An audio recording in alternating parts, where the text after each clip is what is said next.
Silsilah Nabi Soleh alaihi salam. Soleh bin Ubaid bin Ashif bin Masih bin Abid bin Hazir bin Samud bin Amir bin Irim bin Syam bin Nuh. Saleh merupakan anak tertua dan memiliki dua orang adik yang bernama Anar dan Ashkol. Kisah Soleh. Samud adalah suku yang merupakan bagian dari bangsa Arab oleh ahli sejarah dan ada pula yang menggolongkan mereka ke dalam kaum Yahudi. Kaum ini tinggal di dataran bernama Al-Hijr, terletak antara Hijaz dan Syam yang dahulunya termasuk jajahan dan dikuasai oleh suku Ad yang telah binasa karena dilanda angin topan yang dikirim oleh Allah sebagai pembalasan atas pembangkangan dan pengingkaran mereka terhadap dakwah dan risalah Hud. Kemakmuran dan kemewahan hidup serta kekayaan alam yang dahulu dimiliki dan dinikmati oleh suku Ad telah diwarisi oleh kaum Samud. Tanah-tanah yang subur yang memberikan hasil berlimpah ruah, binatang-binatang perahan dan ternak yang berkembang biak, kebun-kebun bunga yang indah, bangunan rumah-rumah yang didirikan di atas tanah yang rata dan dipahatnya dari gunung. Semuanya itu menjadikan mereka hidup tenteram, sejahtera, dan bahagia, merasa aman dari segala gangguan alam dan mengaku bahwa kemewahan hidup mereka akan kekal bagi mereka dan anak keturunan mereka. Kaum Samud tidak mengenal Tuhan. Tuhan mereka adalah berhala-berhala yang mereka sembah dan puja, kepadanya mereka berkorban, tempat mereka meminta perlindungan dari segala bala dan musibah dan mengharapkan kebaikan serta kebahagiaan. Mereka tidak dapat melihat atau memikirkan lebih jauh dan apa yang dapat mereka jangkau dengan panca indera. Dakwah kepada kaum Samud. Allah yang Maha Pengasih dan Maha Penyayang tidak akan membiarkan hamba-hambanya berada dalam kegelapan terus-menerus tanpa diutusnya pesuruh di sisinya untuk memberi penerangan dan memimpin mereka keluar dari jalan yang sesat ke jalan yang benar. Demikian pula Allah tidak akan menurunkan azab dan seksaan kepada suatu umat sebelum mereka diperingatkan dan diberi petunjukan olehnya dengan perantara seorang yang dipilih untuk menjadi utusan dan rasulnya. Sunatullah ini berlaku pula kepada kaum Samud, yang kepada mereka telah diutuskan Nabi Saleh seorang yang telah dipilihnya dari suku mereka sendiri, dari keluarga yang terpandang dan dihormati oleh kaumnya, terkenal tangkas, cerdik, pandai, rendah hati dan ramah tamah dalam pergaulan. Dikenalkan mereka oleh Nabi Saleh kepada Tuhan yang sepatutnya mereka sembah, Tuhan Allah yang Maha Esa, yang telah mencipta mereka, menciptakan alam sekitar mereka, menciptakan tanah-tanah yang subur yang menghasilkan bahan-bahan keperluan hidup mereka, mencipta binatang-binatang yang memberi manfaat dan berguna bagi mereka dan dengan demikian memberi kepada mereka kenikmatan dan kemewahan hidup dan kebahagiaan lahir dan batin. Tuhan yang Esa itulah yang harus mereka sembah dan bukan patung-patung yang mereka pahat sendiri dari batu-batu gunung yang tidak berkuasa memberi sesuatu kepada mereka atau melindungi mereka dari ketakutan dan bahaya. Nabi Soleh memperingatkan mereka bahwa ia adalah seorang daripada mereka, terjalin antara dirinya dan mereka ikatan keluarga dan darah. Mereka adalah kaumnya dan sanak keluarganya dan dia adalah seketurunan dan sesuku dengan mereka. Ia mengharapkan kebaikan dan kebajikan bagi mereka dan sesekali tidak akan menjerumuskan mereka ke dalam hal-hal yang akan membawa kerugian, kesengsaraan dan kebinasaan bagi mereka. Ia menerangkan kepada mereka bahwa dia adalah pesuruh dan utusan Allah, dan apa yang diajarkan dan didakwahkan kepada mereka adalah amanat Allah yang harus dia sampaikan kepada mereka untuk kebaikan mereka semasa hidup dan sesudah mereka mati di akhirat kelak. Dia berharap yang kaumnya mempertimbangkan dan memikirkan bersungguh-sungguh apa yang dia serukan dan anjurkan agar mereka segera meninggalkan penyembahan kepada patung berhala itu dan percaya beriman kepada Allah yang Maha Esa seraya bertaubat dan mohon keampunan kepadanya atas dosa dan perbuatan syirik yang selama ini telah mereka lakukan. Allah Maha dekat kepada mereka dengan mendengarkan doa mereka dan memberi keampunan kepada yang bersalah apabila dimintanya. Terperanjatlah kaum Saleh mendengar seruan dan dakwahnya yang bagi mereka merupakan hal yang baru yang tidak diduga akan datang dari saudara atau anak mereka sendiri. Maka serentak ditolaknya ajakan Nabi Saleh itu seraya berkata mereka kepadanya, "Wahai Saleh, kami mengenalmu seorang yang pandai, tangkas dan cerdas, pikiranmu tajam dan pendapat serta semua pertimbanganmu selalu tepat. Pada dirimu kami melihat tanda-tanda kebajikan dan sifat-sifat yang terpuji. Kami mengharapkan dari engkau sebetulnya untuk memimpin kami menyelesaikan hal-hal yang rumit yang kami hadapi, memberi petunjuk dalam soal-soal yang gelap bagi kami dan menjadi ikutan dan kepercayaan kami dikala kami menghadapi krisis dan kesusahan. Akan tetapi segala harapan itu menjadi meleset dan kepercayaan kami kepadamu tergelincir hari ini dengan tingkah lakumu dan tindak tandukmu yang menyalahi adat istiadat dan tata cara hidup kami. Apakah yang engkau serukan kepada kami?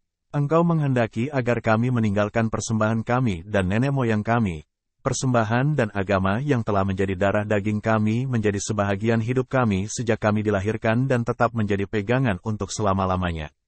Kami sesekali tidak akan meninggalkannya karena seruanmu dan kami tidak akan mengikutimu yang sesat itu. Kami tidak mempercayai cakap-cakap kosongmu bahkan meragui kenabianmu.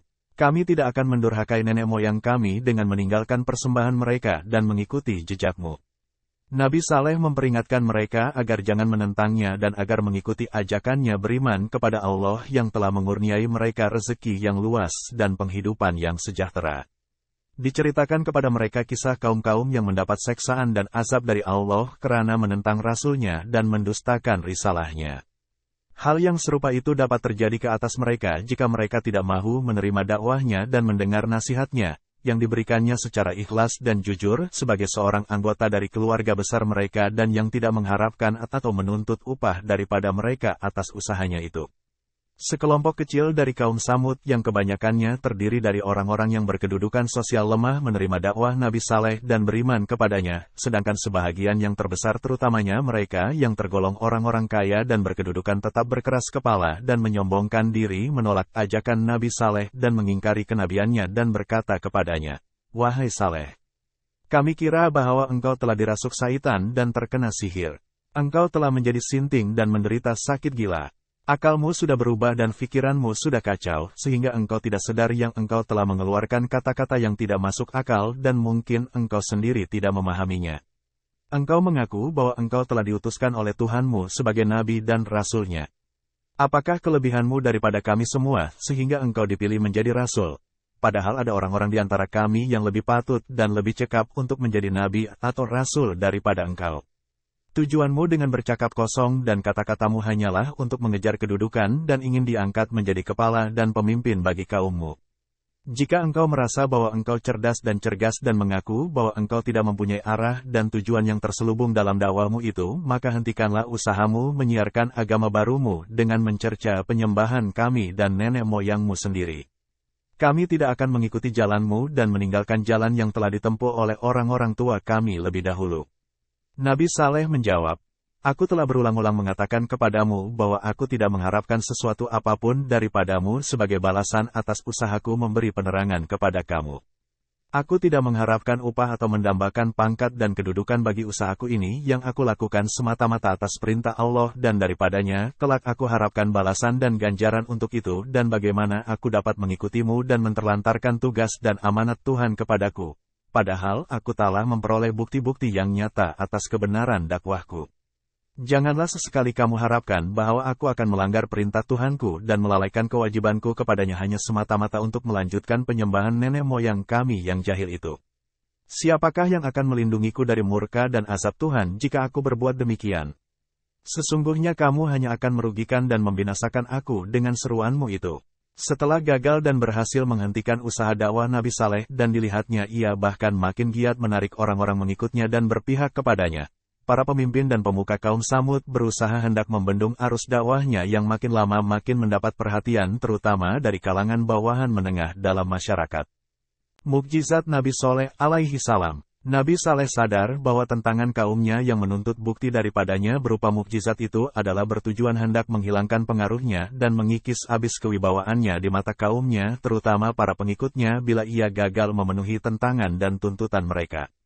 Nabi Saleh membalas tentangan mereka dengan menuntut janji dengan mereka apabila dia berhasil mendatangkan mukjizat yang mereka minta bahwa mereka akan meninggalkan agama dan penyembahan mereka dan akan mengikuti Nabi Saleh dan beriman kepadanya.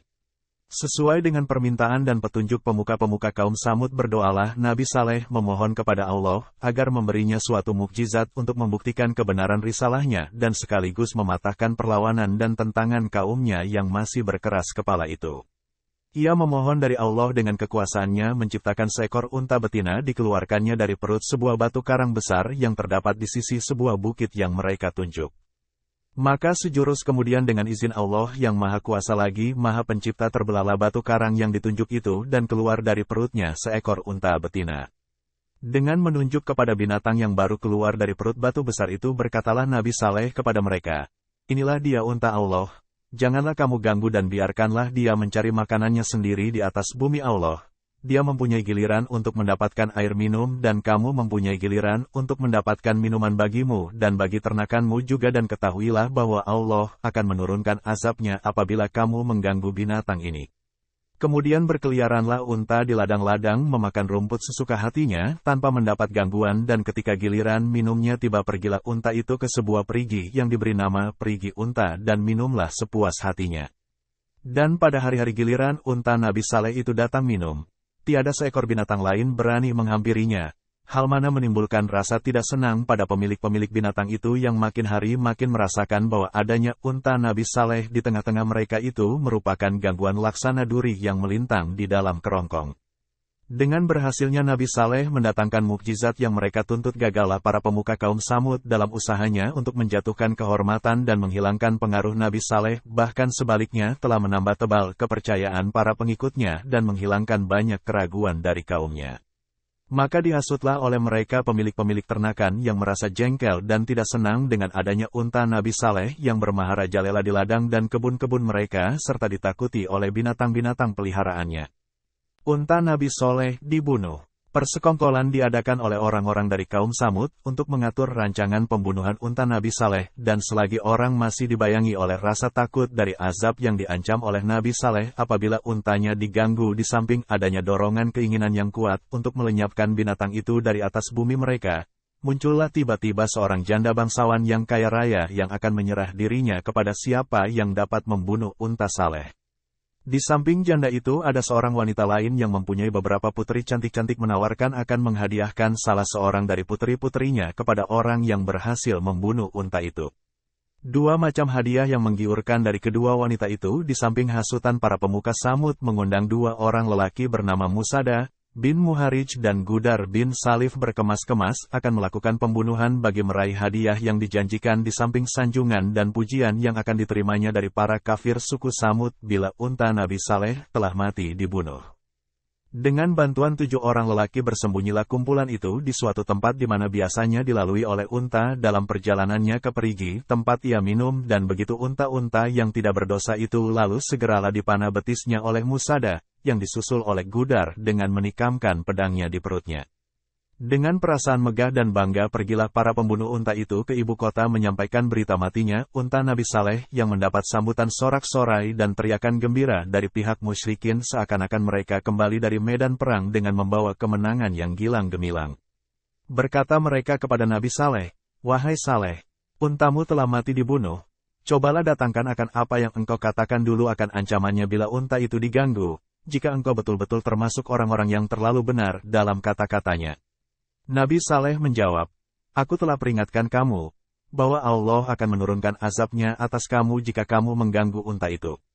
Maka dengan terbunuhnya unta itu, maka tunggulah engkau akan tibanya masa azab yang Allah telah janjikan dan telah aku sampaikan kepada kamu. Kamu telah menentang Allah dan terimalah kelak akibat tentanganmu kepadanya. Janji Allah tidak akan meleset. Kamu boleh bersukaria dan bersenang-senang selama 3 hari ini, kemudian terimalah ganjaranmu yang setimpal pada hari keempat. Demikianlah kehendak Allah dan takdirnya yang tidak dapat ditunda atau dihalang." Ada kemungkinan menurut ahli tafsir bahwa Allah melalui Rasul-Nya, Nabi Saleh memberi waktu 3 hari itu untuk memberi kesempatan, kalau mereka sadar akan dosanya dan bertaubat minta ampun serta beriman kepada Nabi Saleh kepada risalahnya. Akan tetapi dalam kenyataannya tempo 3 hari itu bahkan menjadi bahan ejekan kepada Nabi Saleh yang ditentangnya untuk mempercepat datangnya azab itu dan tidak usah ditangguhkan 3 hari lagi. Turunnya azab Allah yang dijanjikan. Nabi Saleh memberitahu kaumnya bahwa azab Allah yang akan menimpa di atas mereka akan didahului dengan tanda-tanda, yaitu pada hari pertama bila mereka terbangun dari tidur, wajah mereka menjadi kuning dan akan berubah menjadi merah pada hari kedua dan hitam pada hari ketiga dan pada hari keempat turunlah azab Allah yang pedih. Mendengar ancaman azab yang diberitahukan oleh Nabi Saleh kepada kaum kelompok 9 orang yaitu kelompok pembunuh unta merancang melakukan pembunuhan ke atas diri Nabi Saleh mendahului tibanya azab yang diancamkan itu. Mereka mengadakan pertemuan rahasia dan bersumpah bersama akan melaksanakan rancangan pembunuhan itu di waktu malam, di saat orang masih tidur nyenyak untuk menghindari tuntutan balas darah oleh keluarga Nabi Saleh, jika diketahui identitas mereka sebagai pembunuhnya. Rancangan mereka ini dirahasiakan sehingga tidak diketahui dan didengar oleh siapapun kecuali ke-9 orang itu sendiri.